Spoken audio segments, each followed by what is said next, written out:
खबर मसूरी से, जहां पर देहरादून मार्ग ऋषि आश्रम के पास देर रात को एक मर्सिडीज कार में अचानक आग लग गई, जिससे क्षेत्र में हड़कंप मच गया। वहीं कार देखते ही देखते राख हो गई। घटना की सूचना मिलते ही मसूरी पुलिस फायर सर्विस मौके पर पहुंची और कार में लगी आग पर बमुश्किल काबू पाया गया, लेकिन बाद में जब तक कोशिश की गई तब तक कार पूरे तरीके से जलकर राख हो चुकी थी। बताया जा रहा है कि देर रात को हरियाणा से आए पर्यटक वापस मसूरी से देहरादून लौट रहे थे कि ऋषि आश्रम के पास वो चाय पीने के लिए उतरे, तभी कार में से अचानक धुआं निकलने लगा और कार ने एकाएक आग पकड़ ली।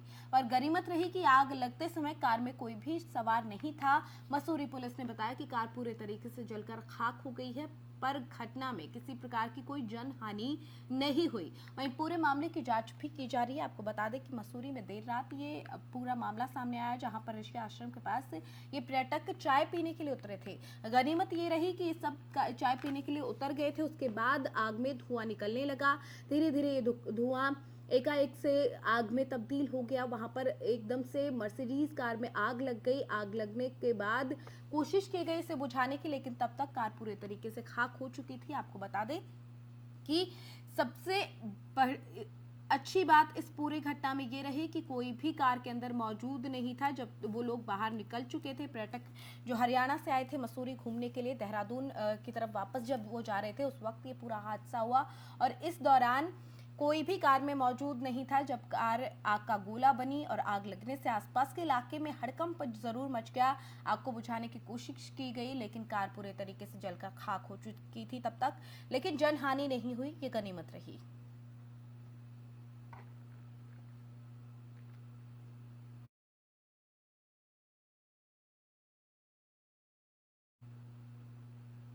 वहीं विकासनगर में दोपहिया वाहन पर बिना हेलमेट चल रहे लोगों के चालान काटे गए और 3 सवारी वाहन का मॉडिफाइड वाहनों की भी चालानी कार्रवाई यहां पर की गई है। बता दें कि पुलिस ने चेकिंग अभियान चलाया, जिसमें बिना हेलमेट चला रहे वाहन चालकों के चालान काटे गए। वहीं 3 सवारी वाले वाहन चालकों के खिलाफ भी चालान की कार्रवाई की गई और मॉडिफाइड बाइकों के भी चालान काटे गए। लगातार जिस तरीके से हादसे बढ़ रहे हैं और उन हादसों को देखते हुए सेफ्टी अभियान प्रशासन की तरफ से चलाया जाता है, ट्रैफिक विभाग की तरफ से चलाया जाता है और ऐसे में पुलिस की तरफ से सेफ्टी अभियान जो चलाया जा रहा था उसमें चालान काटने की प्रक्रिया पूरी की गई, जहां पर जो वाहन चालक बिना हेलमेट के वाहन चला रहे थे उनके चालान काटे गए। उसके अलावा जो 3 लोग एक ही दोपहिया वाहन पर बैठकर जा रहे थे उनके भी चालान काटे गए। इसके अलावा जिन बाइक्स को मॉडिफाई किया गया है उन मॉडिफाइड वाहनों के भी चालान काटे गए हैं। पुलिस की तरफ से ये सेफ्टी अभियान चलाया जा रहा था और सेफ्टी अभियान के दौरान यहाँ पर चालान काटे गए। बिना हेलमेट बाइक चलाने वालों पर कार्रवाई यहाँ पर की गई है, चालान काटे गए हैं।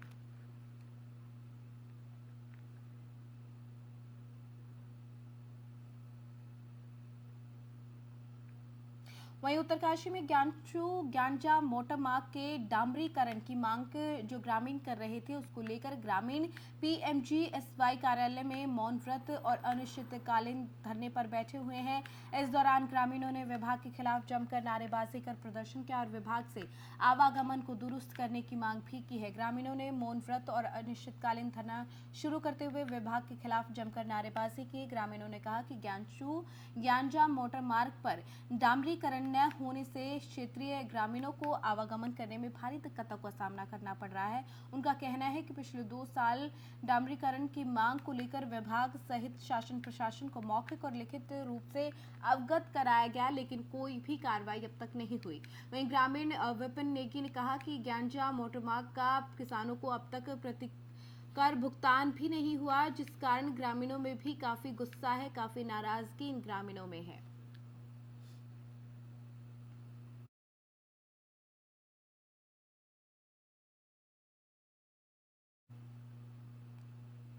वही खबर हल्द्वानी से, जहां पर पुलिस ने कल देर रात पचक्की चौराहे पर हुए गोलीकांड का खुलासा करते हुए 2 लोगों को गिरफ्तार कर लिया, जिनके पास से एक पिस्टल, 2 जिंदा कारतूस भी बरामद किए गए हैं। एसएसपी पंकज भट्ट ने बताया कि कल देर रात पंचकी चौराहे के एक कैफे में चंपावत के रहने वाले विशन सिंह को कैफे स्वामी द्वारा उसके दोस्त के अवैध पिस्टल से गोली मार दी गई, जिसमें विशन सिंह गंभीर रूप से घायल हो गया, जिसे अस्पताल में भर्ती कराया गया। आपको बता दें कि घटना की जानकारी मिलने पर पुलिस मौके पर पहुंची थी। पुलिस ने पूरे मामले की गहनता से छानबीन शुरू की और सीसीटीवी कैमरों को भी खंगाला और उसकी मदद से विशन सिंह को गोली मारने वाले कैफे के स्वामी संजय बिष्ट और दीपक बिष्ट को अवैध पिस्टल और 2 जिंदा कारतूस के साथ गिरफ्तार कर लिया गया। बताया जा रहा है कि दोनों आरोपी चंपावत के रहने वाले हैं। कैफे में किसी बात को लेकर विवाद होने के बाद युवकों ने बिशन सिंह पर फायर कर दी थी। एसएसपी ने बताया कि दोनों को तमाम धाराओं के तहत मुकदमा दर्ज कर जेल भेजा जा रहा है। आपको बता दें कि आरोपियों के सीसीटीवी के जरिए पहचान हुई थी। पुलिस ने गहन छानबीन की थी। 2 आरोपियों को गिरफ्तार कर लिया। उनके पास से अवैध पिस्टल और जिंदा कारतूस भी बरामद किए गए हैं। विभिन्न धाराओं के तहत मामला दर्ज कर पुलिस ने आगे की कार्रवाई भी शुरू कर दी है।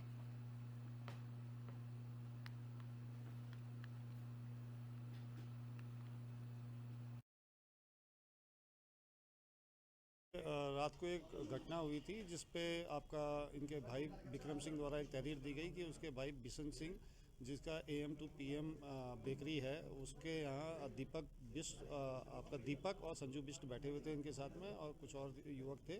इनकी आपस में कहासुनी हुई। इसमें दीपक द्वारा लाए गए अवैध पिस्टल से संजू बिष्ट ने फायर किया, जिससे इनके भाई बिशन सिंह सीरियस इंजर्ड हो गए। इस पर 307 का मुकदमा कायम किया गया। पुलिस द्वारा तत्परता से बिशन को अस्पताल में भर्ती किया गया, जिन्हें राममूर्ति अस्पताल रेफर किया गया और वहाँ उनका इलाज चल रहा है। इसमें जो 2 मेन अभियुक्त दीपक जिसके द्वारा अवैध हथियार लाया गया था और संजू बिष्ट जिसने फायर किया, इन दोनों की पुलिस द्वारा गिरफ्तारी की गई है। पुलिस द्वारा तत्परता से 8 घंटे के अंतर्गत इनको गिरफ्तार किया गया है। इसके लिए मेरी तरफ से 5000 रुपये के इनाम की घोषणा की गई है। इसमें महत्वपूर्ण चीज़ है कि जो ये पिस्टल है ये आपका कंट्री मेड है। इसमें एक साइड मेड इन इटली लिखा हुआ है, पीछे जो है 7.62 mm लिखा गया। इसमें 2 कारतूस साथ में और मिले हैं। सर, ये अवैध असला जो है ये आया कहाँ से है, कहाँ से इन्हें प्राप्त हुआ, इसकी जानकारी कुछ? इसकी पूर्ण जानकारी की जा रही है कि दीपक क्योंकि अभी हाल ही में चंपावत से आया था, तो इसके द्वारा वहाँ इसे किस प्रकार से हथियार मिला, इसकी अभी जांच की जा रही है। अच्छा सर, और भी हथियार इस तरीके से अवैध शहर में हैं, उसकी जांच पुलिस जांच करेगी? लगातार इस पर कार्रवाई करती है। इसमें जांच का नहीं है, जैसे ही पुलिस को कोई सूचना मिलती है पुलिस मुकदमा कायम करके उनके खिलाफ कड़ी कार्रवाई करती है। पहले भी फेसबुक और व्हाट्सएप में कई ऐसे मामले सामने आए थे जिसमें अवैध असला दिखा था, तो उनके खिलाफ पुलिस ने तत्परता से कार्रवाई की। सर, मादक पदार्थों की तस्करी में एनडीपीएस लोग मात्रा में कम संख्या में आ गई है, क्या स्मगलिंग कम हो गई है या फिर पकड़ से बाहर हो गए? इसमें निश्चित रूप से अगर देखा जाए तो पिछले साल 5-5.25 किलो करीब स्मैक पकड़ी गई थी। इस भारी मात्रा में पुलिस द्वारा जो कार्रवाई की गई उससे निश्चित रूप से हल्द्वानी में जो मात्रा जो भारी संख्या में आती थी वो बहुत उसमें कमी देखने को मिली है। कल ही पुलिस ने इसमें 55 ग्राम स्मैक के साथ कल शाम को जो है 2 तस्कर बरामद किए हैं। इसलिए ये तो हम नहीं कह सकते कि बिल्कुल भी स्मैक फ्री जोन हो गया है नैनीताल, लेकिन इसमें निश्चित रूप से कमी देखी गई है।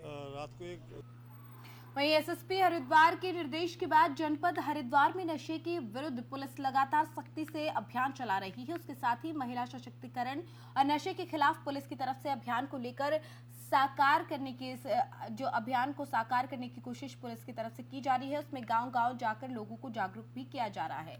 महिलाओं पर हो रहे अत्याचार और आसपास हो रही आपराधिक घटनाओं के बारे में जागरूक करने के लिए मंगलोर कोतवाली निरीक्षक मनोज मेनवाल ने केवल कन्या पाठशाला मंगलोर में पहुंचकर छात्राओं को आसपास होने वाली घटनाओं के बारे में जागरूक किया और सोशल क्राइम से बचने के बारे में छात्राओं को बताया।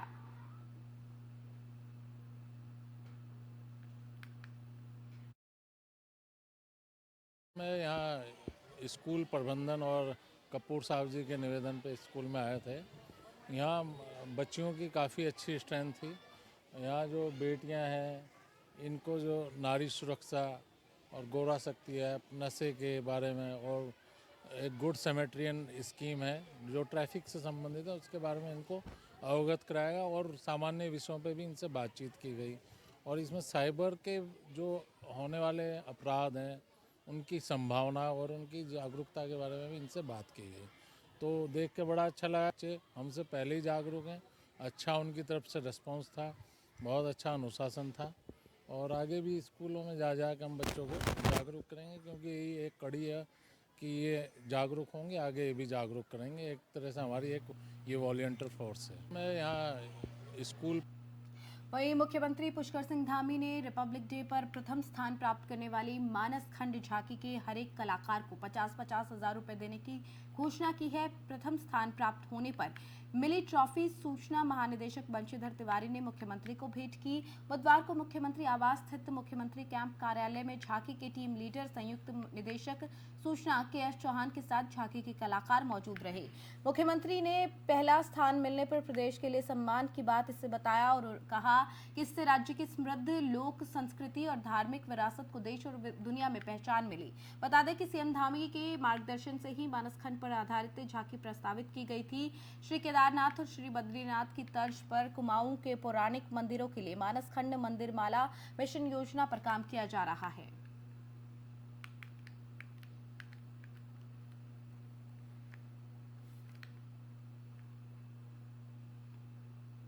वहीं प्रदेश में मौसम लगातार करवट लेता हुआ नजर आ रहा है, जिसकी वजह से अब अस्पतालों में भी लोगों का जमावड़ा शुरू हो गया है, क्योंकि जब मौसम बदलाव होता है तो लाजमी है कि बीमारियां भी बढ़ने लगती हैं। वहीं इसका असर बच्चों पर भी काफी पड़ता हुआ नजर आया। बच्चों के डॉक्टर अशोक कुमार ने बताया कि जिस तरीके से मौसम लगातार बदल रहा है उसकी वजह से बच्चों में सर्दी, जुकाम, खांसी की बीमारी ज्यादा बढ़ गई है। इससे घबराने की जरूरत नहीं, ये मामूली सा वायरल है और जब मौसम बदलता है तो इस तरीके की बीमारियां लगातार देखने को मिलती हैं। वहीं उन्होंने बताया कि शुरुआती दौर में बच्चे की बीमारी को पहचानने के लिए उसके अंदर जो लक्षण दिखते हैं वो सर्दी में नाक बहना, फिर खांसी होना, ये दिखाई देते हैं और सबसे पहला इलाज है कि बच्चे को सर्दी से बचाए। यदि बच्चा स्कूल जाता है तो उसे सही से कपड़े पहनाकर ही स्कूल भेजें। गर्म कपड़ों का ध्यान जरूर रखें।